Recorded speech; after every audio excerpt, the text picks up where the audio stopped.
ನಾನು ವಿರೋಧಿಗಳಲ್ಲಿ ನಿನ್ನ ಪಾದಪಿತವಾಗಿ ಮಾಡುವ ತನಕ ನಿನ್ನ ಬಲಗಡೆಯಲ್ಲಿ ಒತ್ತಿಕೊಂಡಿದ್ದೇನೆ ಎಂದು ಹೇಳಿದ್ದೇನೆ. ಯೆಹೋವನ ನನ್ನ ರಾಜದಡದಿಂದ ಆಕೆಯಲ್ಲಿ ಸಿಯೋನದಿಂದ ಹೊರಗೆ ತಪ್ಪಿಸಿದ್ದೇನೆ. ವೈರಿಗಳ ಮಧ್ಯದಲ್ಲಿ ದೂರ ಮಾಡಿದ್ದೇನೆ.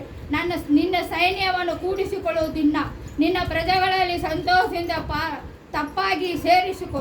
ಪರಿಶುದ್ಧ ವಸ್ತುಗಳನ್ನು ನಾನು ಕರು ಉದಕಾಲದಲ್ಲಿ ನಿಮ್ಮನಿಸಿ ನಿನ್ನ ಸದಾಕಾಲದಲ್ಲಿ ವ್ಯಕ್ತಿ ಮೇಲೆಂದರು. ಯೆಹೋವನ ಆಣೆಯಲ್ಲಿ ನಡೆದನು, ಪಾತಾಳದಿಂದ ಪಡೆದನು. ನಿನ್ನ ಬಲಗಡೆಯಲ್ಲಿ ಇರುವ ಕರ್ತನು, ನಾನು ಕೋಪದಿಂದ ನಿನ್ನನ್ನು ರಾಜನನ್ನು ಕಂಡಿದ್ದೇನೆ. ಆತನ ಜನಾಂಗಗಳಲ್ಲಿ ನ್ಯಾಯಾಧೀಶಿಯಾಗಿದ್ದೇನೆ. ವಿಸ್ತಾರವಾಗಿ ರಣರಂಗದಲ್ಲಿ ಶತ್ರುಗಳನ್ನು ವಿಸ್ತಾರವಾಗಿ ಬೆರೆಸಿದೆ.